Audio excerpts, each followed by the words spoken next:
Hi all, welcome back. ഇന്നത്തെ എൻ്റെ വീഡിയോയിൽ കാണിക്കുന്നത് ക്രീമി ആൻഡ് ക്രിസ്പി കൊറിയാണ്ടർ ചിക്കൻ്റെ ഒരു റെസിപ്പിയാണ് കേട്ടോ. വളരെ സിമ്പിളായിട്ട് റെഡിയാക്കാൻ പറ്റിയ ഒരു റെസിപ്പി എങ്ങനെയാണെന്ന് നോക്കാം.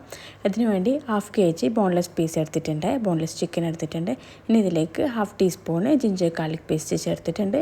പിന്നെ 3 ടേബിൾ സ്പൂൺ കോൺഫ്ലവറും 3 ടേബിൾ സ്പൂൺ മൈദയും കൂടി ചേർക്കുന്നുണ്ട്. ഇനി ഇതിലേക്ക് 1/4 ടീസ്പൂൺ കുരുമുളക് പൊടിയും പിന്നെ ആവശ്യത്തിനുള്ള ഉപ്പും കൂടി ഒന്ന് ചേർത്തിട്ടുണ്ട്. ഇനി ഇതിലേക്ക് ഒരു മുട്ടയും കൂടെ ചേർത്ത് കൈവച്ച് നന്നായിട്ടൊന്ന് മിക്സ് ചെയ്തിട്ടെടുക്കാം. അപ്പോൾ ഇതിലേക്ക് ചിക്കനിലേക്ക് ഈ ഒരു മാരിനേഷൻ നന്നായിട്ടൊന്ന് പിടിക്കണം കേട്ടോ.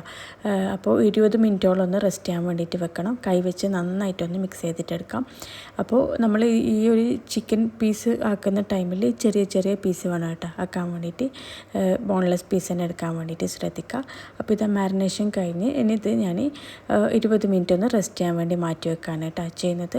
ഇനി ചിക്കൻ ഒന്ന് ഫ്രൈ ചെയ്തെടുക്കലാണ്. മീഡിയം ഹീറ്റിലുള്ള ഓയിലാണ് കേട്ടോ ഫ്രൈ ചെയ്തെടുക്കുന്നത്. ഫ്ലെയിമും മീഡിയത്തിൽ വേണം വെക്കാൻ വേണ്ടിയിട്ട്. ആ കാര്യം പ്രത്യേകം ശ്രദ്ധിക്കണം കേട്ടോ. അല്ലെങ്കിൽ ചിക്കൻ്റെ ഒരു കോട്ടിങ് പെട്ടെന്ന് തന്നെ കളർ മാറിപ്പോൾ. ഈ ഒരു കളറാകുമ്പോൾ നമുക്കിതൊന്ന് മാറ്റാം. ഗോൾഡൻ കളറാകുന്ന ടൈമിൽ ഇനി അടുത്തതും കൂടെ ഒന്ന് ഫ്രൈ ചെയ്തെടുക്കാം. ഞാൻ 2 ബാച്ചായിട്ടാണ് കേട്ടോ ഫ്രൈ ചെയ്തെടുക്കുന്നത്. കൊറിയാണ്ടർ ചിക്കൻ്റെ കൂടെ കോമ്പിനേഷനായിട്ട് ഞാനിവിടെ റോട്ടിയാണ് ആക്കുന്നത്. അപ്പോൾ ഇതിൻ്റെ കൂടെ പൊറോട്ടയും നല്ല സൂപ്പറായിരിക്കും കേട്ടോ. അപ്പോൾ ഞാനിതിൻ്റെ റെസിപ്പി കാണിക്കുന്നില്ല, ജസ്റ്റ് പറയാം, വീഡിയോയിൽ കാണിക്കുന്നില്ല.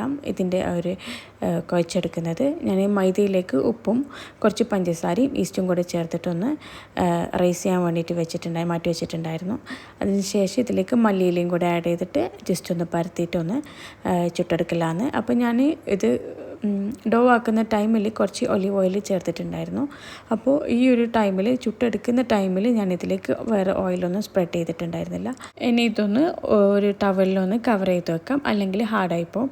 ഇനി ഒരു ക്രീം റെഡിയാക്കി എടുക്കാം. അതിനു വേണ്ടി ഒരു കടായിലേക്ക് 1 ടേബിൾ സ്പൂൺ ബട്ടറും പിന്നെ 1 ടേബിൾ സ്പൂൺ റിഫൈൻഡ് ഓയിലും കൂടെ ഒന്ന് ചേർക്കുന്നുണ്ട്. ഇത് രണ്ടും ചൂടായി വരുന്ന ടൈമിൽ 1 ടേബിൾ സ്പൂണ് ചോപ്ഡ് ഗാർലിക്കും കൂടെ ഒന്ന് ചേർക്കുന്നുണ്ട് കേട്ടോ.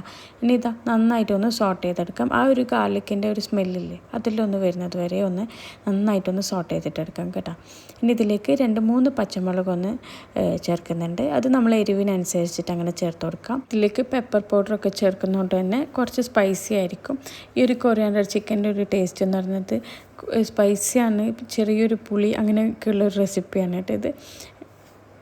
ഇനി ഇതിലേക്ക് കുറച്ച് കറിവേപ്പിലയും കൂടെ ഒന്ന് ചേർത്ത് കൊടുക്കാം. കറിവേപ്പില കൂടരുത് കേട്ടോ, കുറച്ച് 2-3 ലീഫ് മതിയാവും. ഇനി കറിവേപ്പിലയും കൂടെ ഒന്ന് ചേർത്തിട്ട് ഒന്ന് സോട്ട് ചെയ്തെടുക്കാം. ഇനി ഇതിലേക്ക് 2 ടേബിൾ സ്പൂണ് യോഗേർട്ടാണ് ചേർത്തിട്ടുള്ളത്. ഇനി ഇതിലേക്ക് ആവശ്യത്തിനുള്ള ഉപ്പ് ചേർത്ത് കൊടുക്കാം. കുറച്ച് മതിയെ ഉപ്പ്. നമ്മൾ ചിക്കൻ ഫ്രൈ ചെയ്യുന്ന ടൈമിൽ അത്യാവശ്യം ഉപ്പ് ചേർത്തിട്ടുണ്ടായിരുന്നു. ഇനി 1 ടേബിൾ സ്പൂണ് കുരുമുളക് പൊടിയാണ് ചേർത്തിട്ടുള്ളത്. ഇനി 1/2 കപ്പ് ഫ്രഷ് ക്രീമും കൂടി ഒന്ന് ചേർത്തിട്ട് ഒന്ന് മിക്സ് ചെയ്തിട്ടെടുക്കാം. അപ്പോൾ ഈ ഒരു ക്രീം ചേർത്ത് കഴിഞ്ഞാൽ കൂടുതൽ അങ്ങനെ തിളപ്പിക്കരുത്, ജസ്റ്റ് ഒന്ന് ചൂടായി വരുന്നത് വരെ ഒന്ന് മിക്സ് ചെയ്തിട്ടെടുക്കാം. ക്രീം ഒന്ന് ചൂടായി വരുന്ന ടൈമിൽ 1/2 കപ്പ് നല്ല ഫ്രഷ് മല്ലിയില ഒന്ന് ചേർത്ത് കൊടുക്കാം. അപ്പോൾ മല്ലിയിലും കൂടെ ഒന്ന് ചേർത്ത് കഴിഞ്ഞാൽ നല്ലൊരു സ്മെല്ലാണ് കേട്ടോ ഈ ഒരു ക്രീമിന്. ജസ്റ്റ് ഒന്ന് സോട്ട് ചെയ്തെടുത്താൽ മാത്രം മതി. ഫ്ലെയിം ലോ ഫ്ലെയിമിൽ വേണം കേട്ടോ വെക്കാൻ വേണ്ടിയിട്ട്. ഇനി ഈ സമയം കൊണ്ട് നമുക്ക് നേരത്തെ ഫ്രൈ ചെയ്ത് വെച്ചാൽ ചിക്കനും കൂടി ഒന്ന് ആഡ് ചെയ്യാം. ചിക്കൻ ആഡ് ചെയ്ത് കഴിഞ്ഞാൽ പിന്നെ കുക്ക് ചെയ്യാനൊന്നുമില്ല, ജസ്റ്റ് ഈ ഒരു ചൂടിലൊന്ന് ഈ ഒരു ക്രീമായിട്ടൊന്ന് മിക്സ് ചെയ്താൽ മാത്രം മതി. നല്ല ടേസ്റ്റി ആയിട്ടുള്ള സ്പൈസി ആയിട്ടുള്ള കൊറിയാണ്ടർ ചിക്കൻ റെഡിയാണ്. നല്ല ഒരു എന്താ പറയുക ഡിന്നർ ഓപ്ഷനാണ് കേട്ടോ ഇത്. എന്തായാലും ഇഷ്ടപ്പെടും. എൻ്റെ വീഡിയോ ആദ്യമായിട്ട് കാണുന്നുണ്ടെങ്കിൽ ചാനലൊന്ന് സബ്സ്ക്രൈബ് ചെയ്യാനും വീഡിയോസ് ലൈക്ക് ചെയ്യാനും ഷെയർ ചെയ്യാനും കമൻറ്റ് ചെയ്യാനൊന്നും മറക്കണ്ട. ഇൻഷാ അല്ലാ നല്ലൊരു റെസിപ്പി ആയിട്ട് വീണ്ടും വരാം. See you, by.